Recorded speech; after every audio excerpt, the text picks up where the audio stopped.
what we have done in the last class, we come to know that हमने जो Schrodinger equation लिखी थी, right? Devansh अभी करेंगे उसको, ठीक है? नाउ लिसन, हमने क्या किया था? Quantum model, atomic structure,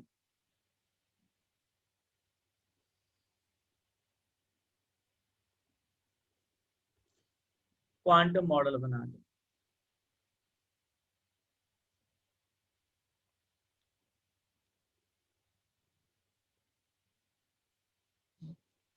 quantum.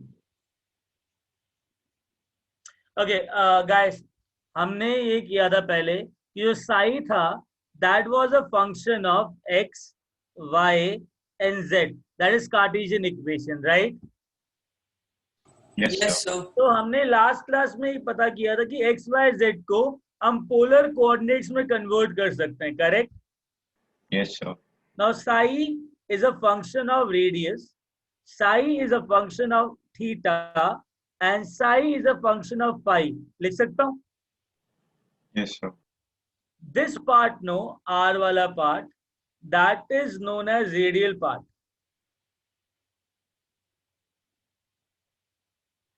Aditi, any doubt, beta? नहीं sir. Acha, radial part of psi. And that theta and phi, they are known as angular part of psi.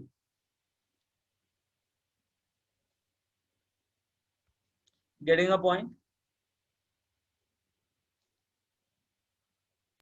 Yes. Okay, now understand that. एक और चीज जो mostly books में नहीं है, सुनो, पहले ना f जो है denotes the function, right? Now psi is a function of radius, is a function of theta, is a function of phi. चक्कर क्या है, बहुत सारी बुक्स के अंदर ना f के साथ f की जगह हम कैपिटल R लिखते हैं, ये भी वही रिप्रेजेंट करता है. psi is a function of radius, psi is a function of theta, psi is a function of phi, where alpha is the part which is a function of theta, beta is a part which is a function of phi, and capital R is a part which denotes the function of R. Getting it? मतलब f की जगह तुम capital R, alpha और theta, alpha beta use कर सकते हो, same representation है, same चीज है. Getting it? Yes, sir. Okay, now understand one thing, it is very important. Radial part of psi is depending on two quantum numbers, that is n and L. Alpha, which is a function of theta, it depends on the quantum number L and M, and beta depends on the quantum number M. बात समझ में आए? Yes sir. Great, आगे चलें. Yes, sir. Okay, लिख लिया ये? Sir ये Yes, लास्ट sir. क्लास में हो गया था. ओ गॉड, बताया क्यों नहीं? सर लगा कि आप रिकैप कर रहे हैं. ना ना ना ना ना ना, बिल्कुल नहीं. ओके सर इधर तक ही हुआ था. Okay, now postulates of Schrodinger equation, postulates of quantum model.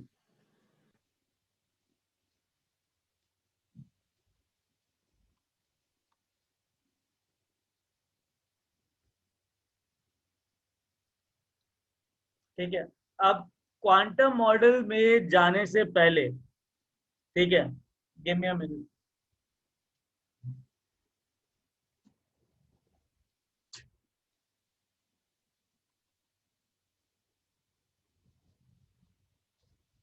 Okay.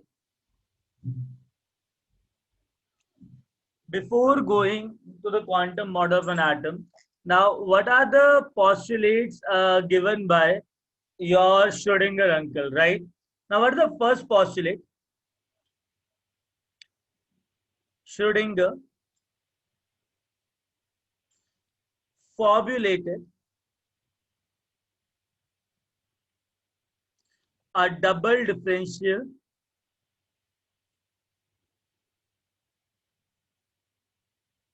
equation for an electron. Getting it? Now understand one thing. The electron is moving or exhibiting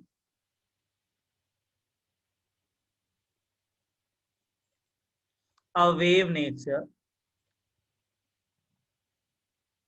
and the accurate position and momentum of an electron can never be calculated.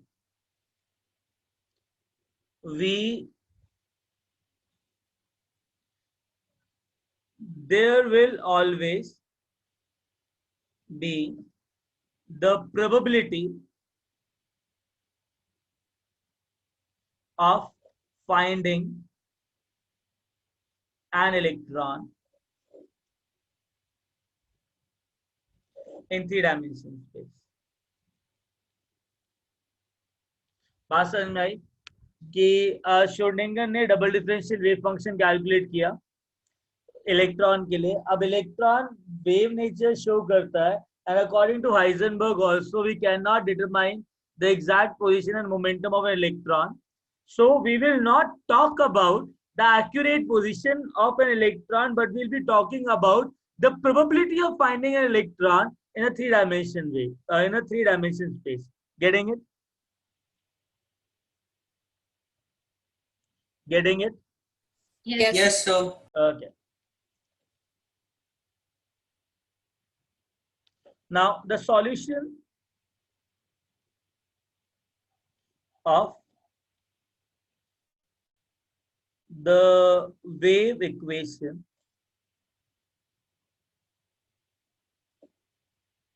results in various wave functions which are followed by electrons. These wave functions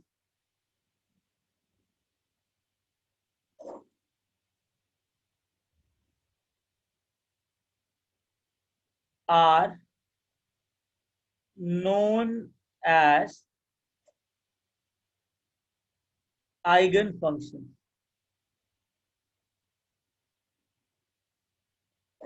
That is psi. Getting it? Getting it? कि जो double differential equation Schrodinger ने formulate करी थी, उस double differential equation को solve करने के बाद मेरे पास बहुत सारे वेव फंक्शंस आए जो इलेक्ट्रॉन फॉलो कर रहे थे. उन वेव फंक्शन को आइगन फंक्शंस कहते हैं. Getting it? ये हमने लास्ट क्लास में किया था, याद हो तो, राइट? Yes, sir. हमने कहा था साई को सॉल्व करेंगे तो बहुत सारे साई आएंगे, फिल्टर करेंगे तो ये होगा. करेक्ट?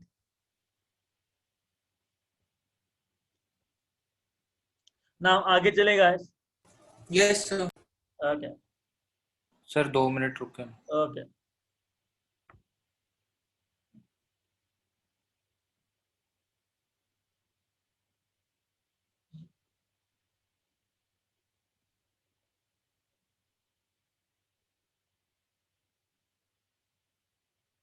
Sir, हाँ बेटा. psi is not a wave function. psi is a wave function जिसको आइगन फंक्शन कहते हैं. Okay. हाँ, psi is a wave function जिसको आइगन फंक्शन भी बोला जाता है.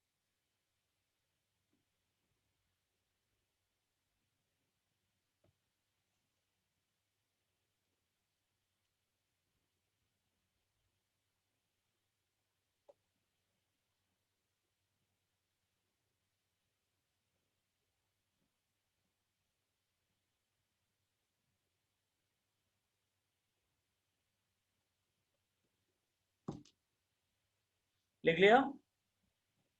Yes sir. हाँ sir. Okay great.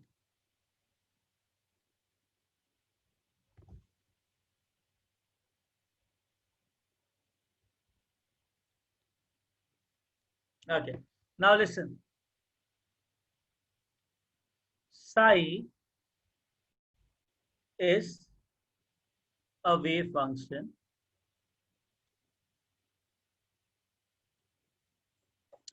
which does not have any physical significance.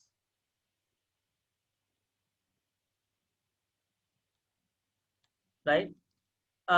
Guys, इसका मतलब क्या हुआ कि साई जो है ना is just a wave function, उसका कोई भी फिजिकल सिग्निफिकेंस नहीं है। इसका मतलब क्या हुआ? सर मतलब अगर हमें सिर्फ उस फंक्शन का जैसे वो ग्राफ पे जैसे एक प्लॉट है तो उससे कोई हमें फायदा नहीं होगा, बट हम उससे बहुत सारी इंफॉर्मेशन निकाल सकते हैं। चलो आई टेल यू। देखो, फिजिकल का मतलब होता है it never tell me where the electron will be located. यही तो मतलब हो ना फिजिकल का। Yes sir. तो एक्चुअली ये प्रोबेबिलिटी नहीं देगा इलेक्ट्रॉन कैलकुलेट करने की, इलेक्ट्रॉन की। ये जस्ट एक वेव फंक्शन है। तो Sai is a wave function which does not have any physical significance, that is it will never represent the probability of finding an electron in three-dimensional space. It is just an amplitude function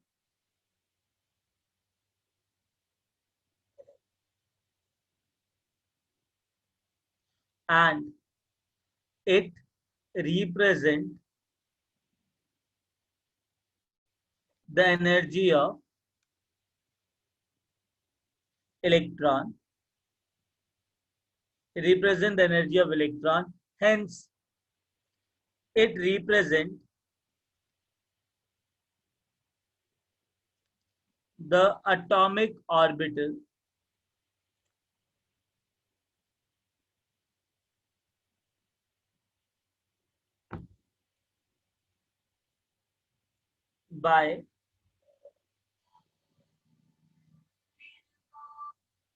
by energy means. Getting it? इसका मतलब ये है कि जो साई है ना, साई वो physically ये नहीं बताएगा कि इलेक्ट्रॉन कहां पर है, बट वो एनर्जी जरूर बताएगा इलेक्ट्रॉन की। Getting it? Getting it? Yes sir. Sir energy at different positions ना? I tell you. देखो, बोहर के अंदर ना तुमने ऑर्बिट्स करे थे, ठीक है? Yes sir. इसके अंदर ऑर्बिटल्स होते हैं। क्या होते हैं? Orbitals sir. ठीक है, ऑर्बिटल्स होते हैं। ऑर्बिटल वो थ्री डायमेंशन स्पेस है जहां पे इलेक्ट्रॉन एग्जिस्ट करता है। Yes sir. ठीक है, अब ऑर्बिटल का एनर्जी ये रिप्रेजेंट करता है, तो मतलब ये इलेक्ट्रॉन का एनर्जी मतलब ऑर्बिटल का एनर्जी बताता है जिसमें वो इलेक्ट्रॉन है। Getting it? सर तो वो एक ही ऑर्बिटल का बताएगा ना एक टाइम पे, हाँ, मतलब तो एक एक बात ग्राफ जो बताओ, रहता है। एक एनर्जी वैल्यू के पीछे मेरे पास बहुत सारी वेव फंक्शंस आई ना, तो बहुत हाँ सारी सर। वेव फंक्शंस आई तो वो अलग अलग एनर्जी रिप्रेजेंट करेंगी ना, मतलब अलग अलग ऑर्बिटल्स को रिप्रेजेंट करेंगी। Yes sir.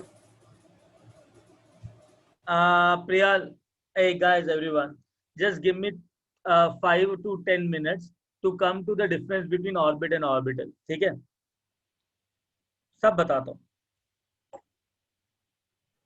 अभी बस इसको लिख लो। हाँ, अभी सुनो, नेक्स्ट क्या है? Solution of psi will provide us various quantum numbers. Sir, all these come under postulates. Yeah, of an electron. ठीक है guys, आगे चले, Yes, sir. लिख लिया? सर एक सेकेंड. हाँ लिख लो लिख लो.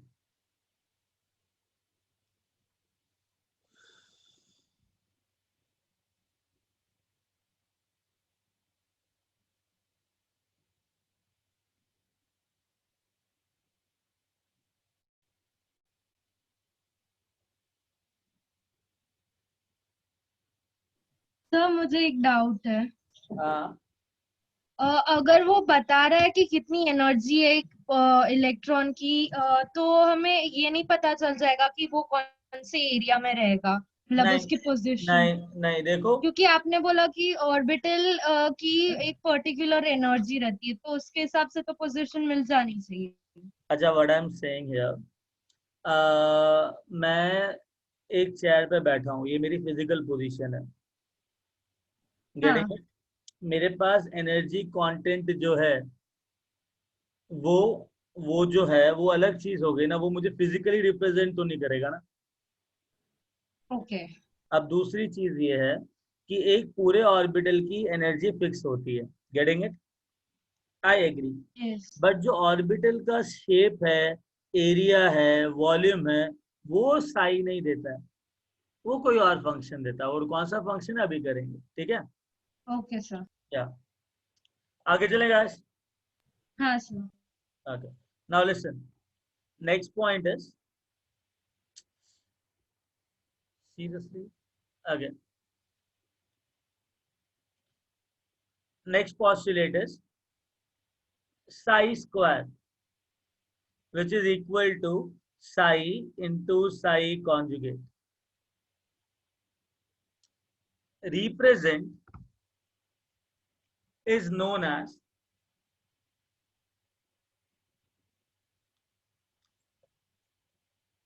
probability density function, right? It represent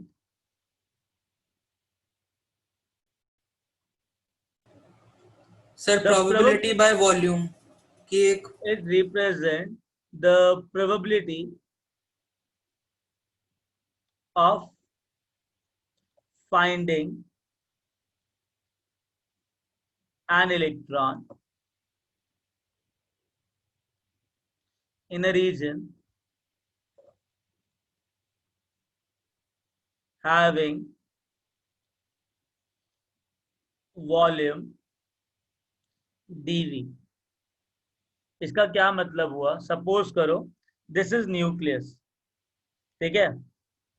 nucleus से थोड़ा दूर जाने पे इस पर्टिकुलर पॉइंट पे, इस पर्टिकुलर पॉइंट का जो वॉल्यूम है वो डीवी है. ऑब्वियसली डीवी का मतलब बहुत छोटा वॉल्यूम, राइट? अरे हाँ या ना? yes sir. Yes sir. अगर डीवी का वॉल्यूम बहुत छोटा वॉल्यूम हो गया तो मतलब मैं इसको पॉइंट बोल सकता हूँ. बाबा जब वॉल्यूम जो हो गया वो इतना छोटा हो गया कि मैं इस पर्टिकुलर वॉल्यूम को पॉइंट बोल सकता हूँ. yes sir. इस पॉइंट पे जो इलेक्ट्रॉन डेंसिटी है it is given by Sai square. कौन देगा? psi square sir. Understood? Sir हाँ बेटा. सर आपने वो साई के ऊपर एस्ट्रिक रखा है, वो क्या रिप्रेजेंट करता है? अभी बताता हूँ, अभी बताता हूँ. पहले इतना जो लिखा है वो समझ में आया? एस्ट्रिक बताता हूँ अभी, साई कॉन्जुगेट बताता हूँ अभी.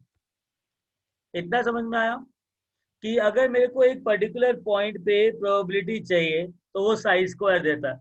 इसको प्रोबेबिलिटी डेंसिटी कहते हैं. और इसी पॉइंट की प्रोबेबिलिटी को प्रोबेबिलिटी पर यूनिट वॉल्यूम कहते हैं. Probability per unit volume DV.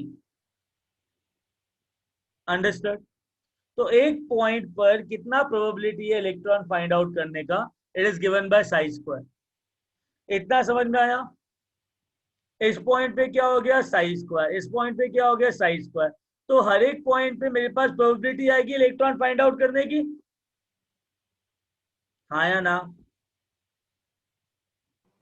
हाँ सर। अब सुनो चक्कर क्या है, वेव फंक्शन ऐसा होता है, agree? This is a wave function. तो कोई भी वेव फंक्शन ना इस तरीके का दिखता है। यार एक बात बताओ, ये एम्पलीट्यूड है ना? Amit, give me a minute. I'm coming to the very same point right now. Listen, ये एम्पलीट्यूड फंक्शन है ना, एम्पलीट्यूड पॉजिटिव भी हो सकता है, नेगेटिव भी हो सकता है, करेक्ट? यस अगर मैं साई को प्रोबेबिलिटी बोलूं तो क्या पॉसिबल है प्रोबेबिलिटी नेगेटिव होना?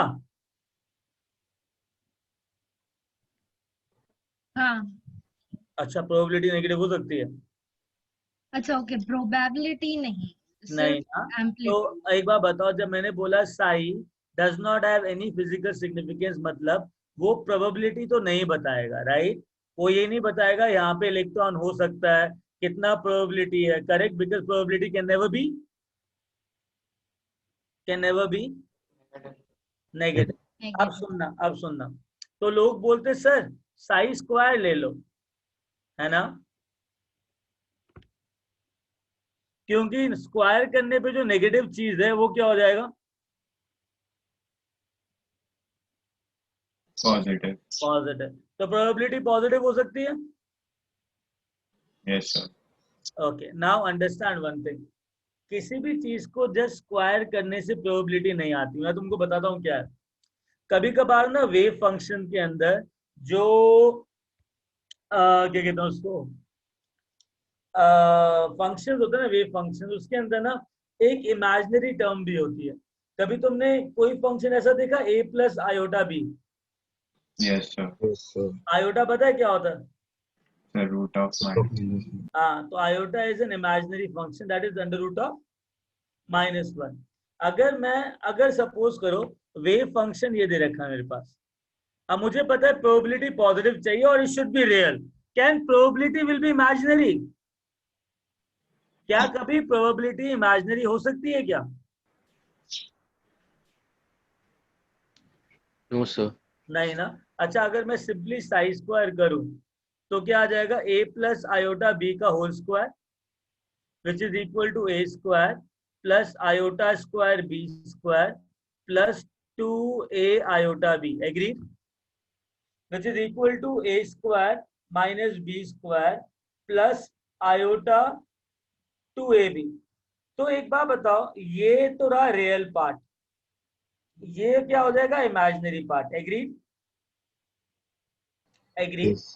तो अगर मैं स्क्वायर भी कर लूं, अगर इसके पास इमेजिनरी टर्म है, तो क्या प्रोबेबिलिटी रियल आती है क्या, या इमेजिनरी आती है? Imaginary. इमेजिनरी आती है। अब मैं बताता हूँ होता क्या है। साई होता है तुम्हारा a plus iota b, suppose एक इमेजिनरी पार्ट है। साई कॉन्जुगेट का मतलब होता है रियल पार्ट को एज इट इज लिखना, जो इमेजिनरी पार्ट है उसको नेगेटिव कर देना, नेगेशन करना उसका। अगर पॉजिटिव है तो नेगेटिव हो जाएगा, नेगेटिव है तो पॉजिटिव हो जाएगा। अब इन दोनों का मल्टीप्लीकेशन करो, साई इंटू साई कॉन्जुगेट, तो ये क्या आ जाएगा? a square minus iota b whole square, agree? Yes sir. Yes. a minus b, correct? तो ये आ जाएगा तुम्हारे पास a square plus b square. तो मुझे एक बात बताओ, क्या इसमें कोई इमेजिनरी पार्ट है क्या? नो सिर्फ रियल पार्ट है। और क्योंकि स्क्वायर किया है तो जो नेगेटिव पार्ट भी होगा वो पॉजिटिव हो जाएगा। इसलिए जो साई स्क्वायर है उसका साई इंटू साई कॉन्जुगेट इसलिए लिया जाता है कि अगर नेगेटिव है तो भी पॉजिटिव हो जाए, और अगर इमेजिनरी पार्ट भी है इसके अंदर तो मल्टीप्लाई होके जो नेट अमाउंट है वो रियल है, एग्रीड? इसलिए प्रोबेबिलिटी का जो फंक्शन होता है ना, that is always equal to psi into psi conjugate. Getting a point? अब तुमको पता लग गया कॉन्जुगेट का मतलब क्या है, कि जो भी इमेजिनरी टर्म होता है उसको नेगेटिव कर दो। तुमको पता लग गया कि साई को मॉड के अंदर स्क्वायर क्यों लिखा है, और तुमको ये भी पता लग गया कि mod Sai square is always a real positive value.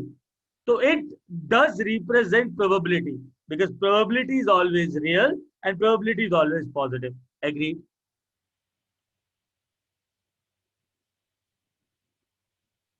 Baba probability हमेशा रियल और पॉजिटिव होता है ना? यस इतना समझ में आया guys? Everyone clear sir? Okay आना, Amit you understood that? Yes, sir. Pranav हाँ हो गया, ठीक है, डन। गाइस आगे चलें।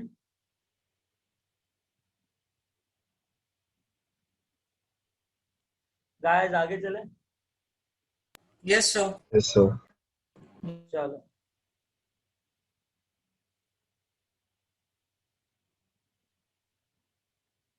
ओके गाइस लिसन, जो पॉइंट था दैट इज साई स्क्वायर जो हम डिस्कस कर रहे थे, ठीक है, द लेटेस्ट पॉइंट।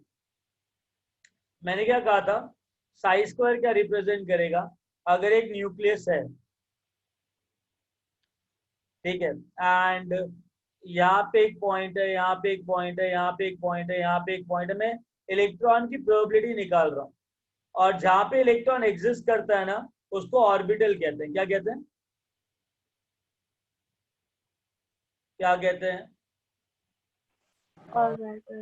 ऑर्बिटल कहते हैं। ऑर्बिट नहीं कहते, ऑर्बिटल 3 डायमेंशनल कॉन्सेप्ट है। मैं आता हूं उस चीज पे। अभी सुनो, ये सारे पॉइंट्स जो है ना, ये प्रोबेबिलिटी ऑफ फाइंडिंग इलेक्ट्रॉन के हैं।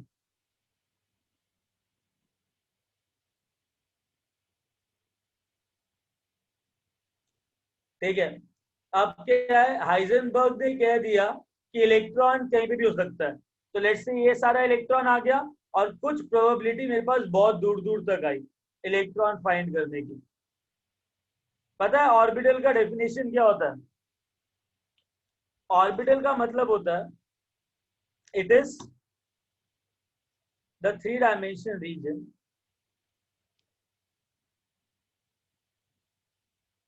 where the probability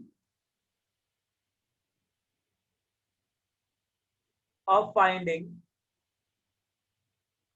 an electron is maximum। और मैक्सिमम कितना लेते हैं हम? 90%। कितना लेते हैं? तो समझ लो कि ऑर्बिटल का क्या मतलब हुआ। ये सारे पॉइंट्स है जहां पे मेरे को इलेक्ट्रॉन मिल सकता है, मैं ऑर्बिटल की बात कर रहा हूँ, ठीक है। तो मैं उस सारे कलेक्शन ऑफ पॉइंट्स लूंगा जहां पे जो नेट समीशन आया मेरे सारी प्रोबेबिलिटीज का, वो मैक्सिमम कितना होना चाहिए। और ये जो 10% रैंडम है ना, मैं उसको छोड़ दूंगा, क्योंकि अगर इनको लिया भी ना तो हर बार ऑर्बिटल जो है ना वो एटम के बाहर आ जाएगा, because probability of finding electron outside an atom will be there. तो मैं सारी प्रोबेबिलिटीज नहीं लूंगा। हाइजेनबर्ग ने कहा है कि हमेशा इनएक्यूरेसी रहेगी रहेगी, तो मैं वो 10% है ना इनएक्यूरेसी का जो बहुत दूर दूर है, मैं उसको निगलेक्ट कर दूंगा।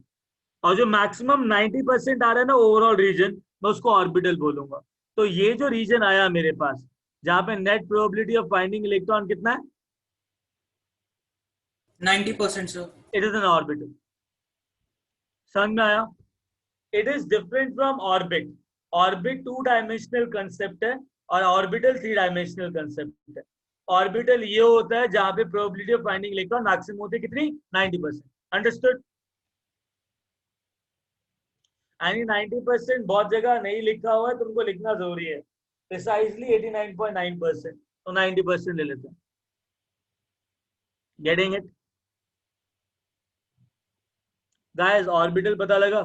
Yes sir. अच्छा एक बात बताओ, इंटीग्रेशन का मतलब क्या होता है?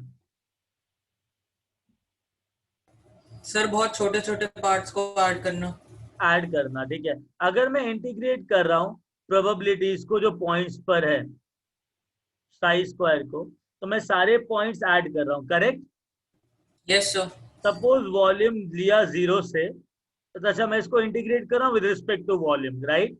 हर एक पॉइंट पे वॉल्यूम के मैं कैलकुलेट कर रहा हूँ, ऐड कर रहा हूँ, करेक्ट? तो शैल आई से दैट साई स्क्वायर को आई एम इंटीग्रेटिंग और adding with respect to volume, yes or no? Yes sir. अब मैंने क्या किया, जो वॉल्यूम है ना उसको 0 से इंफिनिटी लिया, मतलब यहां से शुरू किया और इनफाइनाइट डिस्टेंस पे गया, तो मेरे को सारी प्रोबेबिलिटीज मिल जाएंगी। Yes sir. Very good. तो नेक्स्ट समीशन कितना होगा सारी प्रोबेबिलिटीज का मिला के? 0 से इंफिनिटी, हर एक पॉइंट ले लिया। सर 100% होगा। 100% क्या होता है? 1. 1। सही है कि साई स्क्वायर का अगर इंटीग्रेशन हो रहा है with respect to volume from 0 to infinity, तो जो समीशन आएगा दैट विल बी 1, बिकॉज मैं सारे पॉइंट्स को ऐड कर रहा हूँ 0 से लेकर इंफिनिटी तक, तो सारी प्रोबेबिलिटीज ऐड हो जाएंगी, तो नेट प्रोबेबिलिटी कितनी आएगी? 1। Yes sir. अच्छा अच्छा, you know what is this?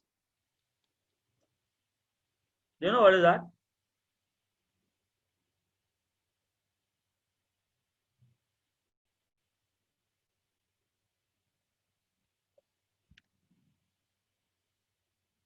हाँ सर, वो पॉइंट आपने फिल्ट्रेशन का लास्ट पॉइंट ना? हाँ, मैंने तो क्या कहा था, फिल्ट्रेशन का लास्ट पॉइंट तुम मुझे बताओगे, राइट? मैंने क्या कहा था, फिल्ट्रेशन का जो लास्ट पॉइंट है ना, वो तुम लोग मुझे बताओगे कि उसकी कंडीशन क्या होनी चाहिए। मैंने सिर्फ पूछा कि इसका वैल्यू क्या होना चाहिए। तो मतलब वो सारे वेव फंक्शन जो इस पर्टिकुलर इक्वेशन को फॉलो कर रहे हैं, मतलब अगर मैं उस वेव फंक्शन को इंटीग्रेट करूं from 0 to infinity till volume dv, तो जो नेट समीशन आना चाहिए कितना आना चाहिए? 1। या अंडरस्टूड? सर मुझे नहीं समझा कि मतलब क्या था इसका। बेटा याद करो, फिल्टरिंग कंडीशन थी, हमने 3 फिल्टरिंग सर कंडीशन। बट वो बात तो अलग थी ना, उसमें तो हमने सर वो वेव फंक्शंस लिए थे जो इलेक्ट्रॉन फॉलो करते हैं, राइट? हाँ सर। मैंने कहा था एक और फिल्टरिंग कंडीशन है जो मैं बाद में बताऊंगा। हाँ।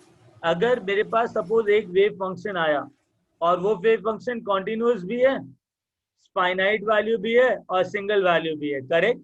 Yes sir. अगर ये चीज फॉलो नहीं कर रहा है कि मैं सारी प्रोबेबिलिटीज को ऐड कर लूं 0 से इंफिनिटी तक, 1 नहीं आ रहा है, तो क्या वो वेव फंक्शन कहलाएगा? No sir.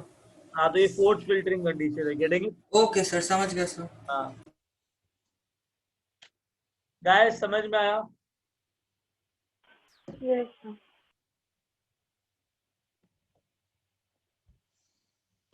सर बट ये तो बहुत लंबा प्रोसेस हो जाएगा ना लास्ट का। हाँ, लास्ट का लंबा प्रोसेस हो जाएगा, बट तुम्हें कंडीशन पता होनी चाहिए, प्रोसेस नहीं। करेंगे सर मतलब ऑर्बिटल का भी पोजीशन फिक्स्ड नहीं रहेगा ना? फिक्स है ना? किसने कहा फिक्स नहीं है? सर बट हाँ, अलग प्रोबेबिलिटी अलग तो वेरी ऑर्बिटल्स करेगी का ना? अलग अलग पोजीशन रहेगा, अलग अलग ऑर्बिटल्स का अलग अलग पोजीशन रहेगा, करेंगे? Okay sir. हाँ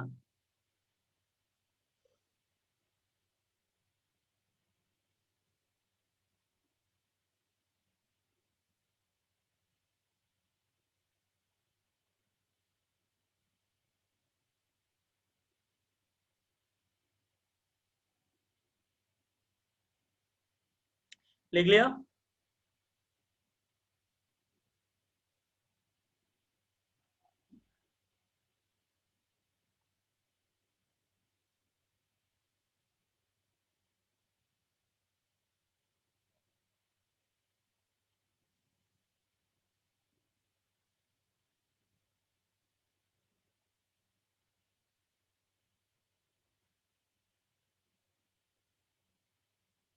आदित्य, आदित्य आदित्य, नो सर, कोई डाउट नहीं है sir. Okay.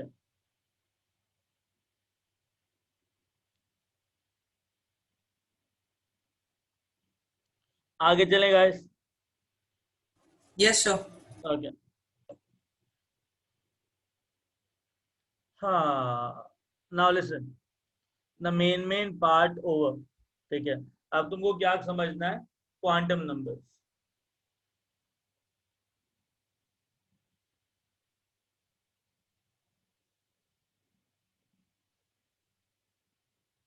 What are quantum numbers? You can say that it is an address of an electron.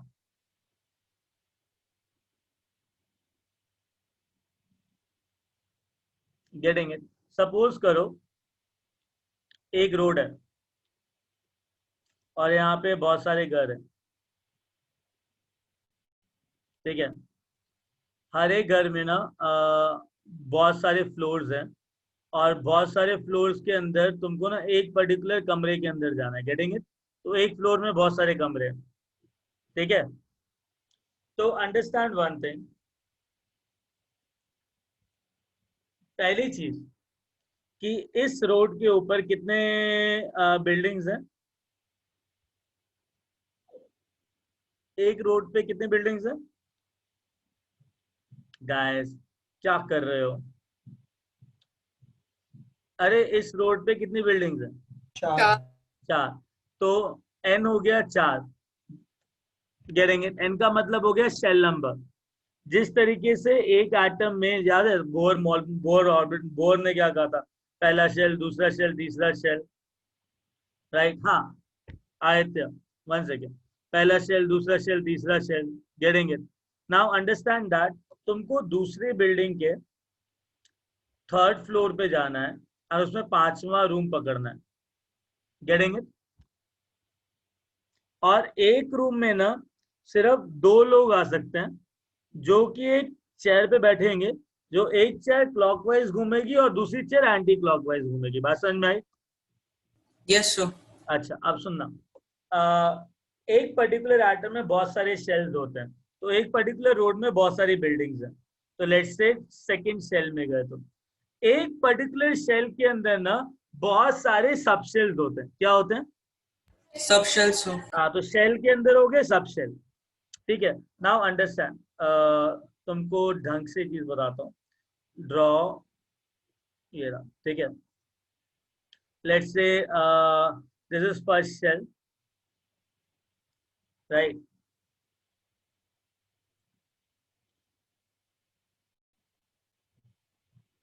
This is second shell,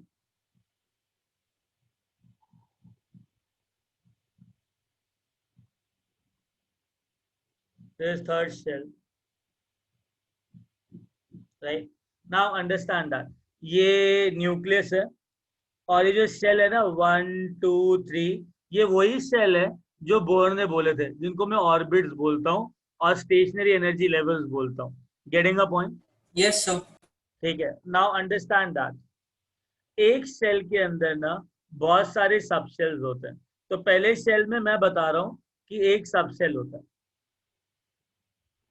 दूसरे शेल में, पहले और दूसरे शेल के बीच में 2 सब शेल्स होते हैं।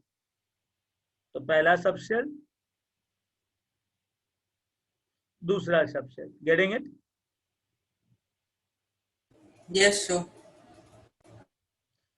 दूसरे और तीसरे के बीच में कितने सब शेल हो जाएंगे? 3 सर। तो शेल के अंदर क्या रहता है? सब शेल्स हो। सब शेल्स रहते हैं, agree? Now understand that white one is shell, yellow one is sub shell और व्हाइट वन इज शेल।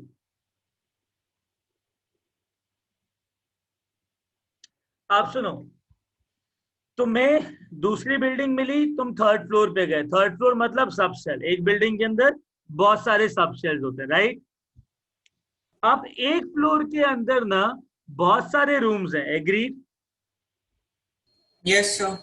इसी तरीके से ना एक सब शेल के अंदर बहुत सारे ऑर्बिटल्स हैं, getting it? Yes sir. Sub shell के अंदर बहुत सारे ऑर्बिटल्स हैं, गॉट इट? सर आपने सब शेल्स के लिए बस एक्सप्लेन करने के लिए कहा या फिर ऐसे ही होता है कि फर्स्ट वाले और न्यूक्लियस के बीच में एक होता है, सेकंड और फर्स्ट के बीच में 2 और थर्ड, ऐसे ही होता है? आदित्य, ये मैंने रैली में जो बोला ना वो सही है, ठीक है। अभी जो मैं बोल रहा हूँ उसको सुनना ध्यान से, ऐसा ही होता है। Okay sir. और ये ऐसे नहीं दिखते हैं, वो समझाने के लिए बनाया, ठीक है। अच्छा एक बात बताओ, क्या एटम के अंदर तुम शेल देख सकते हो क्या? क्या कोई No, रोड बना sir. रखा है क्या? No sir. कोई मतलब सीमेंटेड रोड बना रखा हो जहाँ पे इलेक्ट्रॉन मस्ती से घूम रहा है, ऐसा नो है? सर। नहीं ना। तो शेल क्या है? एक स्पेस है, राइट? Yes sir. वो दिखती है क्या? No sir. Very good. तो शेल के अंदर बहुत सारे सब शेल्स हैं। सब शेल्स भी क्या है? सर स्पेसेस है। हाँ स्पेसेस है। क्या वो दिखेंगी? No sir. हाँ तो येलो येलो जो दिखती नहीं, मैंने तो सिर्फ लिखा है।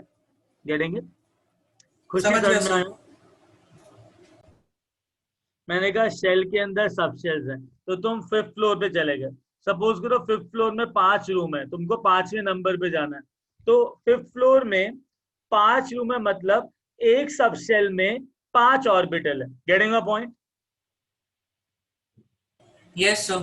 तो शेल के अंदर सब शेल के अंदर orbital sir. Orbital. Orbitals. Orbital का मतलब होता है एम वैल्यू। कौन सी value? Small M. Small M quantum number represent orbitals. Cap small N quantum number represent shell. Small L sir represent subshell. सब शेल। Getting it? अच्छा, अब एक रूम में कितनी चेयर्स है? रिपीट कीजिए ना सर। एन जो है ना, दैट इज रिप्रेजेंटिंग शेल। नहीं सर, शेल वो जो जो है ना, इस डायग्राम से हाँ हाँ एक आता बार हूँ, समझा सब दीजिए। शेल। एम जो है ना वो क्या है? ऑर्बिटल। Getting it? अच्छा, एक रूम में कितनी चेयर्स है? 2। 2। जो एक क्लॉकवाइज घूम रही है और एक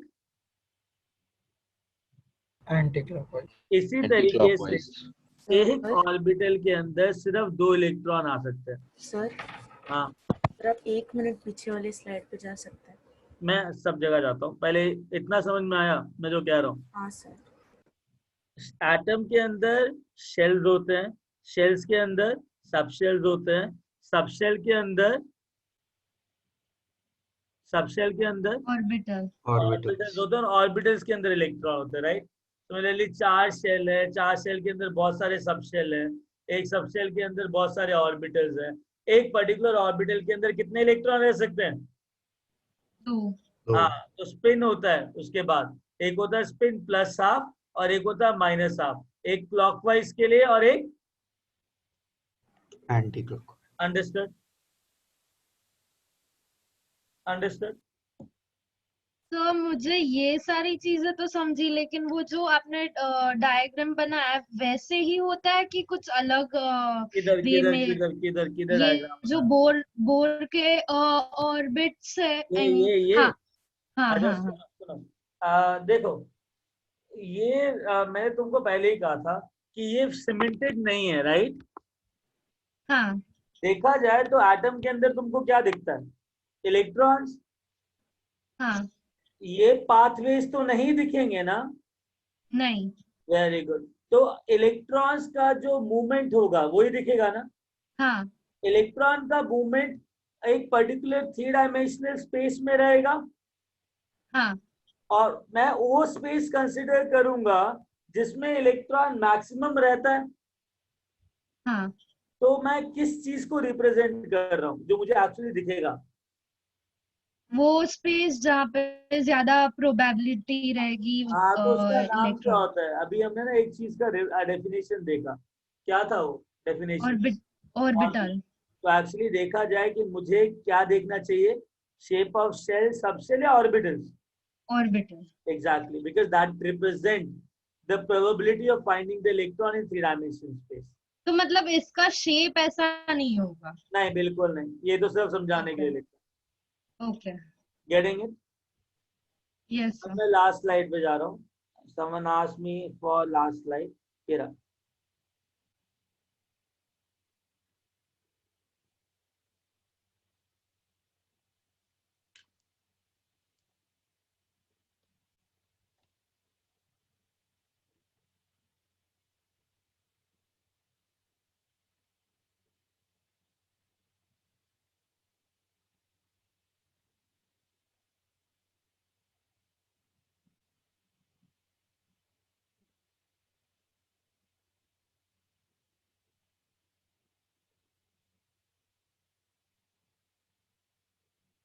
लिख लिया बेटा?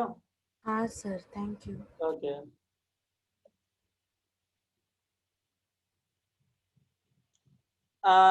नहीं दिव्यांश, सबसेल एक रीजन है, एक एनर्जी रीजन है, बस, उसके अलावा कुछ नहीं। जो एक्चुअल, अरे शेल्स भी एग्जिस्ट करते हैं, सब शेल भी एग्जिस्ट करते हैं, पर उनको बना के कैसे दिखा सकते हो? दिखेंगे क्या तुमको? जहां पे इलेक्ट्रॉन रहता है ना, they are present, these are the energy values.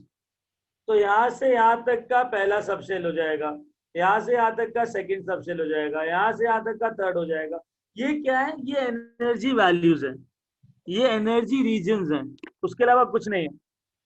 Getting it? तो शेल हो गया, सब शेल हो गया, दे आर एनर्जी वैल्यूज। ठीक है, जो ये बताते हैं कि एनर्जी अलग अलग है।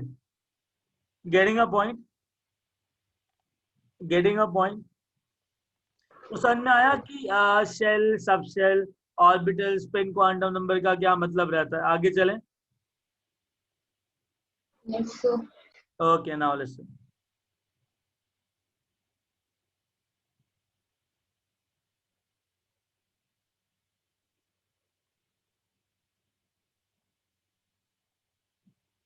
Next time I am going to make full.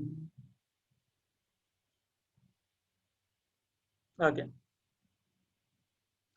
तो शेल, सब शेल और स्पिन, क्वांटम नंबर ही पता लग गया कि होता क्या है। ठीक है, अब इलाबोरेट करते हैं एक एक करके सबको। ठीक है, नाउ पहला, the very first thing which we have to do is principal quantum number. ठीक है, now understand that n, it is known as principal quantum number.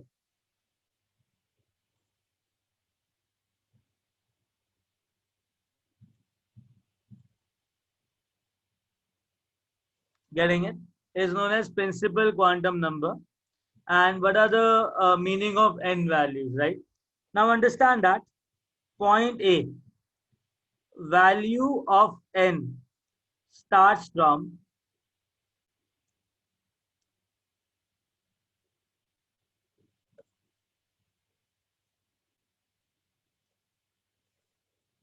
n is equal to 1, 2, 3, 4, so on, from the nucleus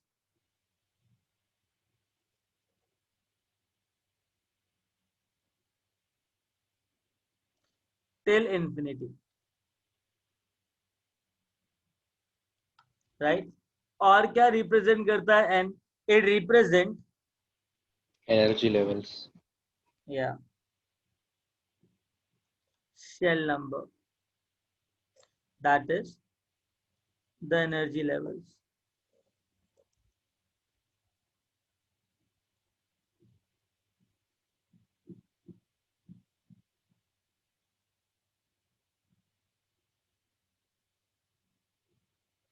Getting it? Getting it? अच्छा, एक बात बताओ, अगर shell number छोटा हुआ तो इलेक्ट्रॉन न्यूक्लियस के पास होगा कि दूर होगा? जैसे ही शेल नंबर बढ़ेगा तो इलेक्ट्रॉन जो है वो एटम से क्या होता रहेगा? सर दूर होता चला जाएगा। So let's say that it represents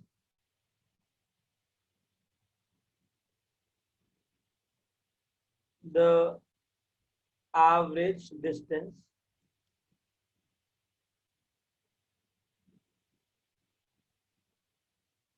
of an electron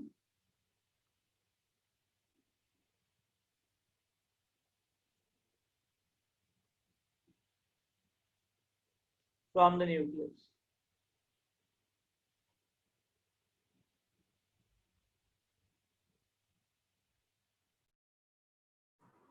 आगे चलें?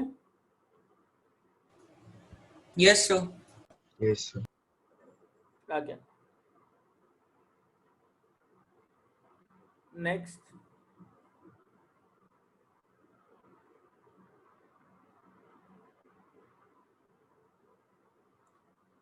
it represents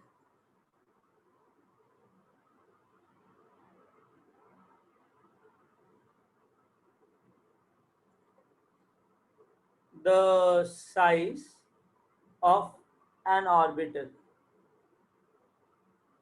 that is greater the n value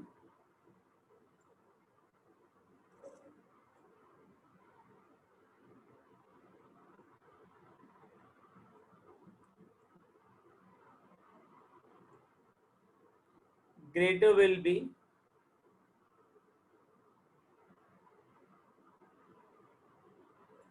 the size of an orbital.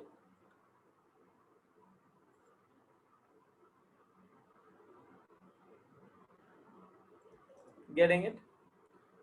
Next point. It contains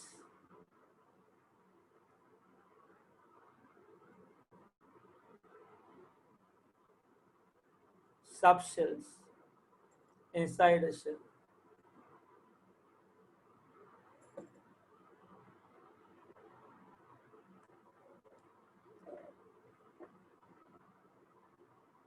The number of orbitals in a shell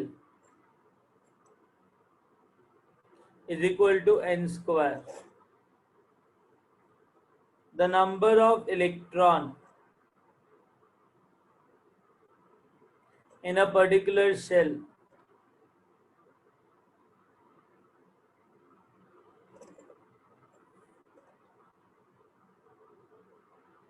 is 2n square. It represents the average energy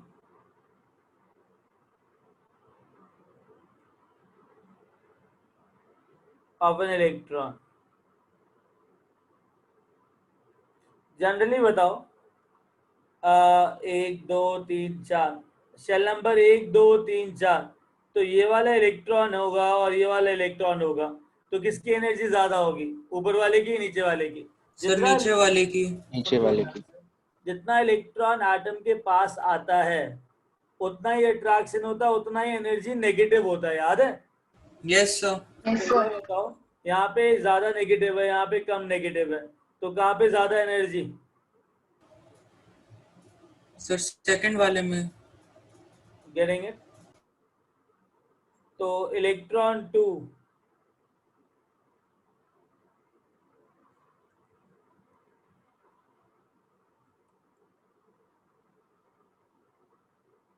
has higher energy.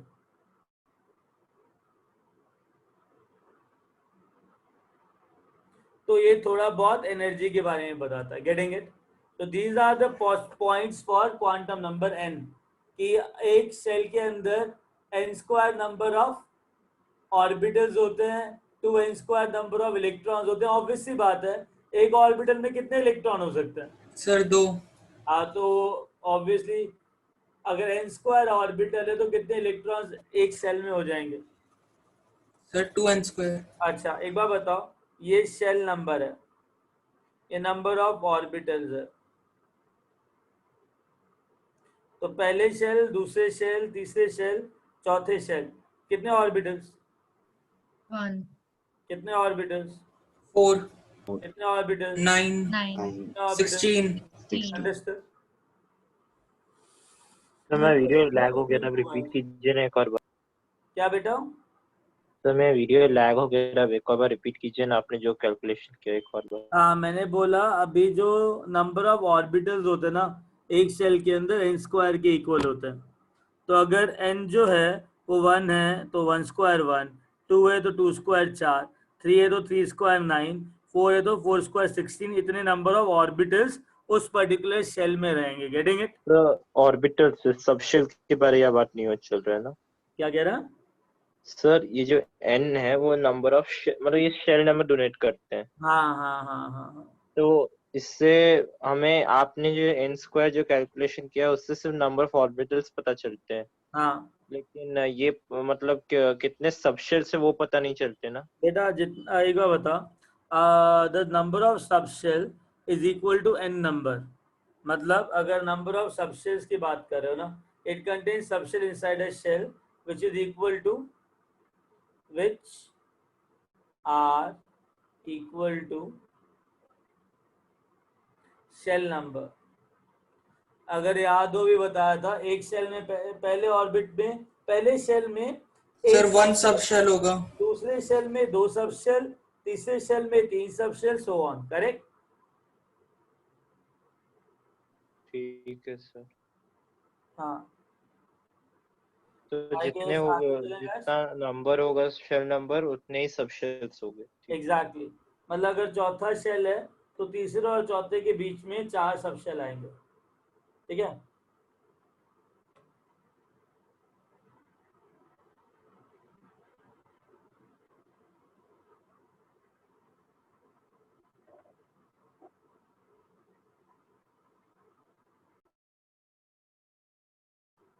अच्छा guys लिख लिया?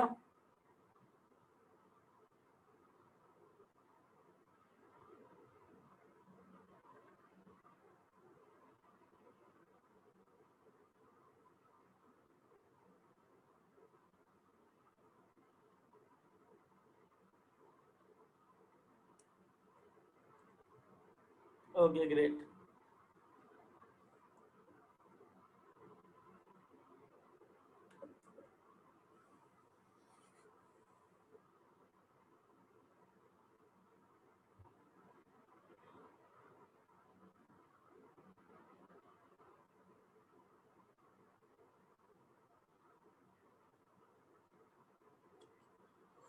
Sir आप एक बार C point दिखा सकते हो? हाँ सी वाला पॉइंट। हाँ बेटा।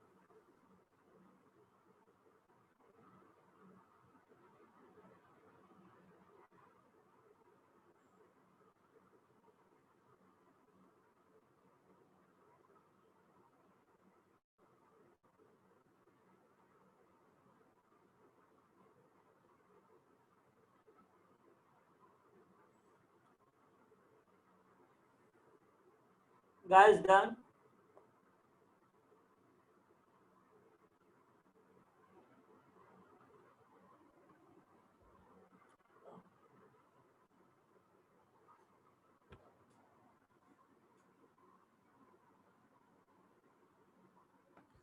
लिख लिया?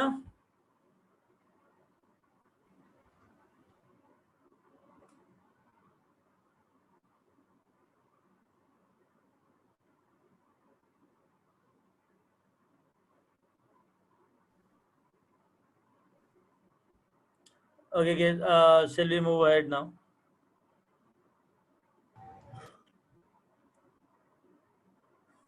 Okay.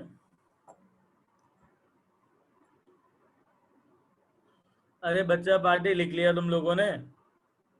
आया ना? Yes sir. Yes sir. बोलो ना।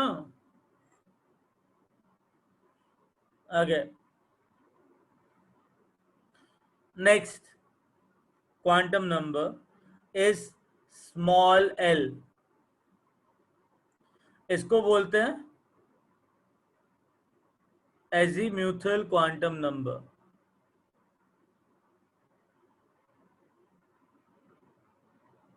और subsidiary quantum number। सर वो एल के पहले क्या लिखा है? सर इसे एंगुलर मोमेंटम भी बोल सकते हैं ना? ये लिखा azimuthal, AZIM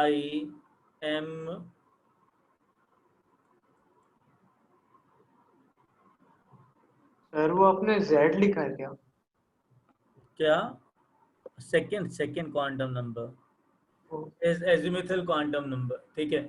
subsidiary quantum number, ठीक है। अब इसका मतलब क्या होता है, ठीक है ना? पहले तो समझ लो, it represent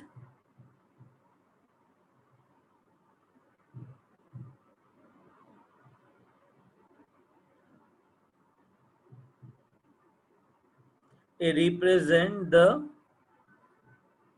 subshell inside a shell.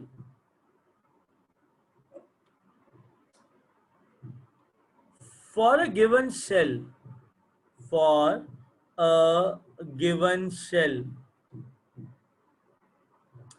number of L values ranges from 0 to n-1, where n is shell number. For example, अगर देखो इसका मतलब होता है कितने सबशेल्स हैं एक शेल के अंदर। अगर सपोज करो n1 है, गेटिंग इट, तो जो l का वैल्यू होगा वो क्या होगा? l value started from 0 to n-1, right? Right. Yes, sir. तो अगर n की वैल्यू 1 है तो l की वैल्यू क्या होगी? 0 0, Zero. और 1 - 0 is 0, करेक्ट? अगर n की वैल्यू 2 है, शेल नंबर 2 है, तो l की वैल्यूज क्या होंगी? सर 0 और 1। 0 and 1. 0 and 1। अगर n इज इक्वल टू 3 है तो क्या आएगा? 0 1 2. Very good. और अगर n इज इक्वल टू 3 है,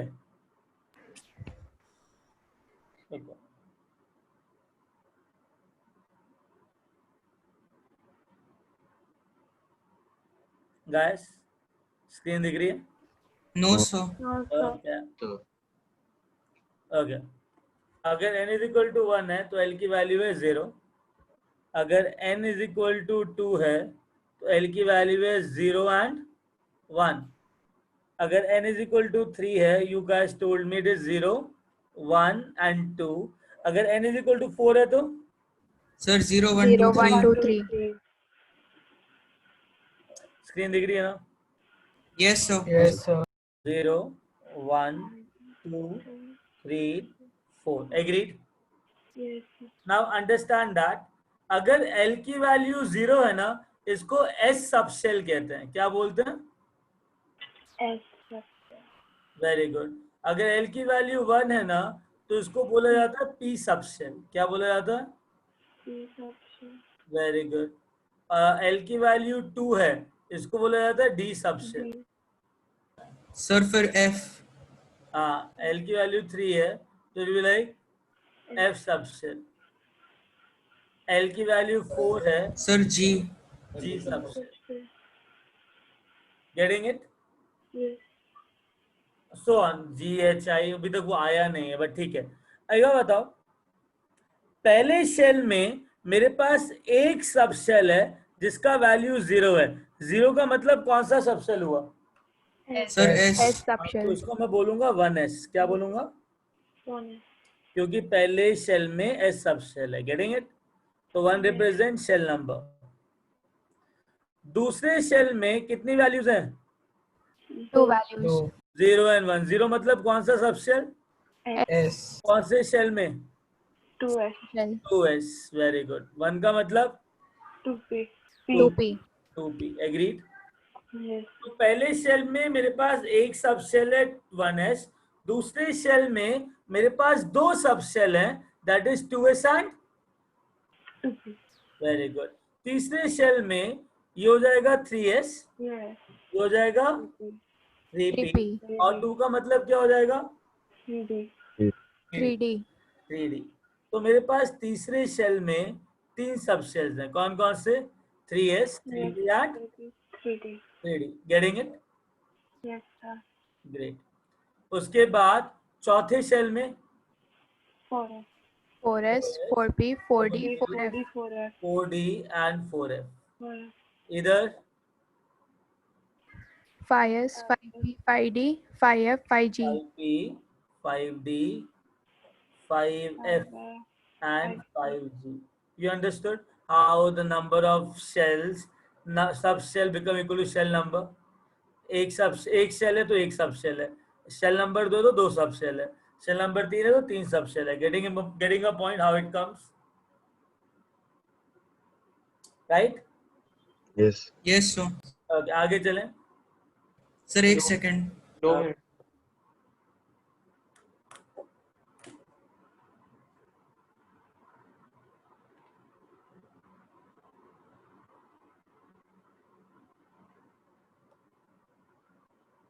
डन सर। कूल। 2 मिनट ना बेटा, लिखो लिखो, कोई नहीं।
सर आज आप ये खत्म कर दोगे? नेक्स्ट क्लास में खत्म हो जाएगा। अच्छा, उसके बाद सर? क्या कह रहे हो? उसके बाद आप कौन सा नया टॉपिक? देखो इसके बाद में कौन सा नया टॉपिक शुरू करूंगा? एटॉमिक के बाद गैसेस का, रियल गैस स्टेट का। ठीक है। तो मैंने वो बुकलेट देखी थी जो हमें फिजिकल बुकलेट दी थी ना, उसके अंदर सोमरफील्ड करके कुछ भी था। हाँ हाँ, वो नहीं करेंगे हम लोग, is useless, is not in your curriculum. If you want I just do that, very Okay, simple thing. ठीक है। ओके। या चले आगे।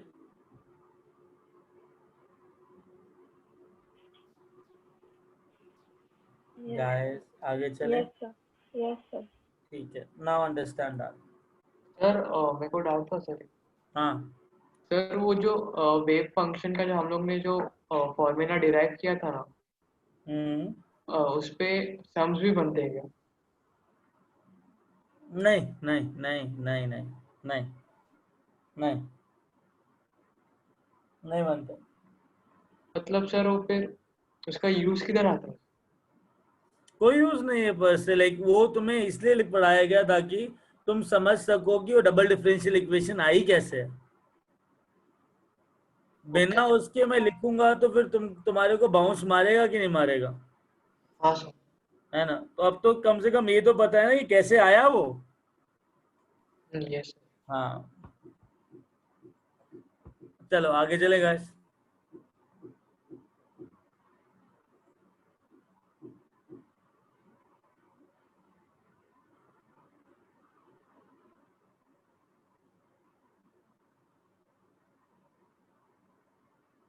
Okay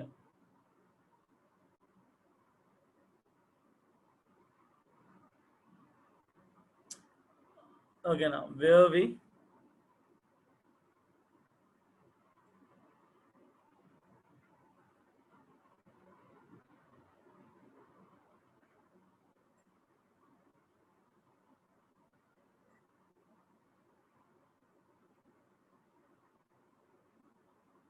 quantum numbers. अभी हम क्या कर रहे थे गाइस? कौन सा पॉइंट लिखा था अभी हमने? एम वैल्यू का, right? Yes sir. Now understand that for multi electronic species,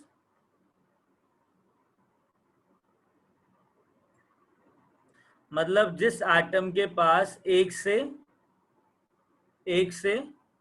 ज्यादा इलेक्ट्रॉन है, फॉर मल्टी इलेक्ट्रॉनिक स्पीशीज, याद रखना हमेशा, अगर बहुत सारी इलेक्ट्रॉनिक स्पीशीज होती है, the energy of an electron is directly proportional to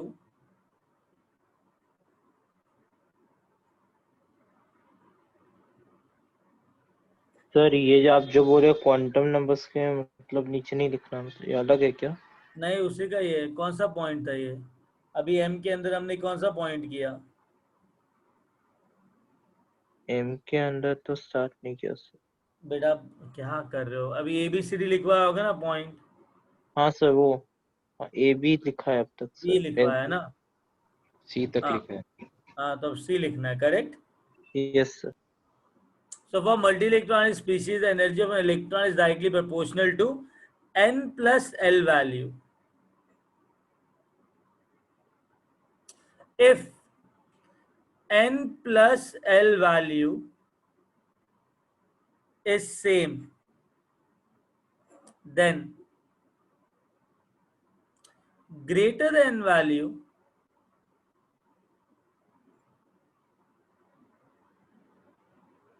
greater will be energy.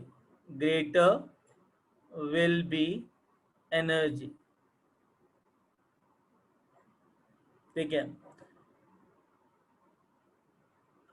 इसी का ही एक्स्ट्रा पार्ट है for monoelectronic species.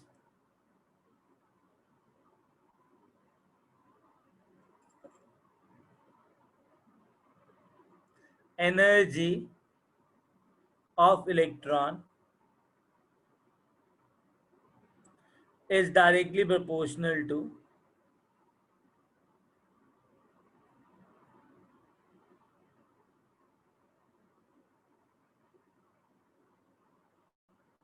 n value. सुनो अभी गाइस, मैं क्या कर रहा हूं, मोनो इलेक्ट्रॉनिक स्पीसीज ले रहा हूं, H ले रहा हूं, He+ ले रहा हूं, ठीक है।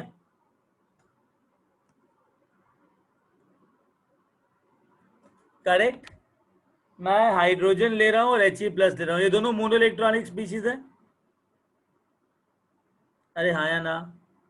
Yes, sir. yes sir, अच्छा मुझे बताओ, पहले शेल में 1s सब शेल है, दूसरे शेल में 2s सब शेल है, 2p सब शेल है, तीसरे शेल में 3s सब शेल है, 4s सब शेल, सॉरी 3s है, 3p है और 3d है, करेक्ट। देन 4s है, 4p है, 4d है, 4f है। ये तुम्हारा मोनो इलेक्ट्रॉनिक स्पीसीज के लिए हो गया, करेक्ट। वो डायरेक्टली कह रहा है कि अगर मोनो इलेक्ट्रॉनिक स्पीसीज है ना तो सिर्फ एन वैल्यू चेक करो, जिसका ज्यादा एन वैल्यू ज्यादा एनर्जी। तो ये सबसेल का एनर्जी की बात कर रहा है, ठीक है। इलेक्ट्रॉन का एनर्जी मतलब सबसेल का energy. Now understand that 1s का एनर्जी कम होगा 2s से 2p से, दोनों के लिए एन वैल्यू सेम है तो ये दोनों इक्वल हो जाएगा। देन लाइक दिस, ये तीनों इक्वल हो जाएगा,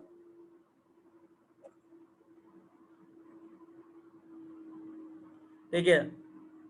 देन ये चारों इक्वल हो जाएगा, गेटिंग इट, बिकॉज इन सबका एन वैल्यू सेम है, इन सबका एन वैल्यू सेम है, इन सबका एन वैल्यू सेम है, तो that is the energy. Agreed sir 2s और 2p का भी?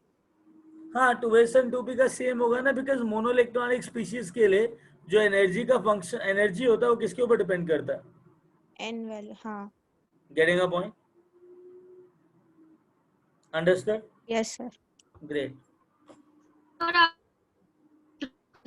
मैं लॉग आउट हो गई थी। हाँ खुशी, मैंने बोला कि जो मल्टी इलेक्ट्रॉनिक एटम्स होते हैं ना, उनके लिए जो एनर्जी ऑफ इलेक्ट्रॉन होता है या सबशेल होता है ना, it is directly proportional to n+l value. जितना ज्यादा n+l वैल्यू होगा ना, उतना ज्यादा सबशेल का एनर्जी होगा। Getting a point? अगर n+l वैल्यू सेम है तो जिसका कम n वैल्यू है उसका एनर्जी कम होगा। बट अगर मैं मोनो इलेक्ट्रॉनिक स्पीशीज की बात करूं तो मोनो इलेक्ट्रॉनिक स्पीशीज में जो सबशेल का एनर्जी है, मतलब जो इलेक्ट्रॉन का एनर्जी है, वो सिर्फ n वैल्यू पे डिपेंड करता है, l वैल्यू पे डिपेंड नहीं करता। तो n+l वैल्यू पे डिपेंड नहीं करेगा, so I'll get this n value only. तो समझो ना कि अगर n वैल्यू 1s है तो एनर्जी कम, n वैल्यू 2 है तो एनर्जी ज्यादा, बट n वैल्यू 3 है तो एनर्जी और ज्यादा, n वैल्यू 4 है तो एनर्जी और ज्यादा। Getting a point? तो ये सिर्फ n वैल्यू पे डिपेंड करता है। Getting a point? Yes sir. Very good. Now understand one thing, अगर हीलियम लूं, हीलियम मोनो इलेक्ट्रॉनिक है या मल्टी इलेक्ट्रॉनिक है? Multi. 1s 2s 2p 3s 3p 4s 3d 4p। समझना अभी इसका एन वैल्यू क्या है 1s के लिए? What is an value? 1. L value? 0. तो n+l कितना हुआ? 1. 2+0 कितना हुआ? 2. 2+1 कितना हुआ? 3. 3+0 कितना हुआ? 3. 3+1 कितना हुआ? 4. 4+1 4+0 कितना हुआ? 4. 3+2 कितना हुआ? 5. 4+1 कितना हुआ? 5. नाउ अंडरस्टैंड दैट जब n+l वैल्यू बढ़ रहा है तो एनर्जी बढ़ेगी। अब इन दोनों का n+l वैल्यू सेम है, इन दोनों का n+l वैल्यू सेम है। अब इन दोनों में से n वैल्यू किसका कम है? 2p का, तो इसका एनर्जी कम। यही लिखा था।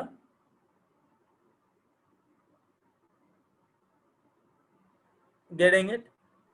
yes sir, अगर एन वैल्यू सेम है तो जिसका ज्यादा एन वैल्यू उसका ज्यादा एनर्जी है।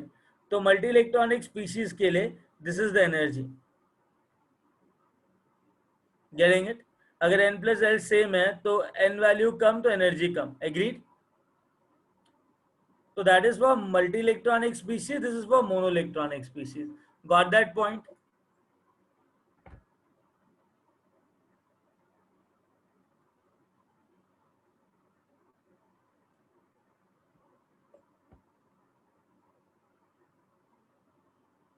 तो सर आप ये बोल रहे हैं कि जहाँ n प्लस एल का वैल्यू सेम है तो वो एनर्जी लेवल इक्वल है? नहीं, उसमें ये चेक करना है कि n वैल्यू कहाँ कम है. उसमें तुम्हें ये मतलब? चेक करना है कि n वैल्यू कहाँ पे कम है. अच्छा, जिसका कम वैल्यू होगा n वाला, उसका कम एनर्जी होगा, अगर n plus l value same है तो. मतलब लाइक 2p और 3s में हमें लाइक 2p ज्यादा होगा आप बोल रहे हो? 2p की एनर्जी कम होगी बिकॉज 2p का जो n वैल्यू है वो 2 है. हाँ 3p तो का 3s ज्यादा होगा. हाँ, तो तो वैसे ही लिखा है ना. हाँ वैसे ही लिखा है सर, पर तो फिर n प्लस एल का क्या वैल्यू रहा? देखो ना, n प्लस एल का तो वैल्यू लिखा है 3 + 0 नहीं 3. सर मैं वो नहीं बोल रहा, मैं बोल रहा कि तो उसका यूसेज क्या रहा? बेटा एनर्जी किसके साथ डायरेक्टली प्रोपोर्शनल है? n plus L. तो जी अगर sir. n plus l value 3 है तो ये इसकी एनर्जी इससे तो ज्यादा है ना. n प्लस एल वैल्यू 2 है तो उसकी एनर्जी इससे तो ज्यादा है ना. हाँ n sir. Plus l value 4 है तो इन दोनों की एनर्जी इन दोनों से ज्यादा है ना. Yes sir. हाँ, तो इसका ये यूज है. ठीक है. ठीक है सर एक बार वो H और He+ का बताओगे? बेटा, मोनोइलेक्ट्रॉनिक स्पीशीज के लिए जो एनर्जी बताया था वो किसके प्रोपोर्शनल था? Sir N. n के लिए. जब n वैल्यू सेम रहेगा तो एनर्जी सेम रहेगा ना. तो इन यस तीनों सर. का n वैल्यू सेम है तो एनर्जी सेम. इन चारों का n वैल्यू सेम है तो एनर्जी सेम. इन दोनों का n वैल्यू सेम है तो एनर्जी सेम. जब n वैल्यू बढ़ेगा तो एनर्जी बढ़ेगा. तो that is nothing but energy. Energy इस ऑर्डर में इंक्रीज हो रहा है. Getting a point? सर फिर 2s और 2p को मतलब प्लेसिंग अलग नहीं होगा क्या? बेटा इक्वल होगा ना. n वैल्यू क्या है दोनों की? 2s नहीं और सर 2p. जैसे नीचे बेटा वो प्लेसिंग मल्टी अलग है. इलेक्ट्रॉनिक के लिए है, मैंने इसलिए यहाँ पे अलग लिखा. For mono electronic okay only sir. n value. For multi electronic you have to check n plus l value. जब n plus l value same है तब go for n value. Okay sir. और कोई केस नहीं ना इसमें? क्या? नहीं और और कोई? कोई केस. ओके. ठीक है. अच्छा लिख लिया इतना?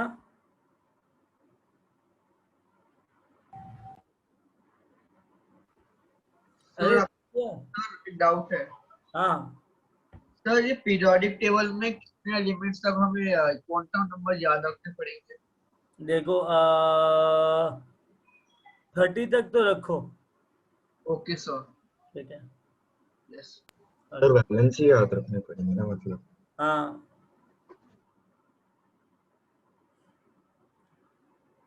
चलो shall I rub this? Guys हटाओ इसको. Yes, sir. Okay, do one thing. Take break. ठीक है guys? Yes sir. Take break, है ना? चलो bye. Bye sir. Thank you sir. Thank you sir. Thank you, sir. Bye, sir. Thank you, sir. Bye, sir.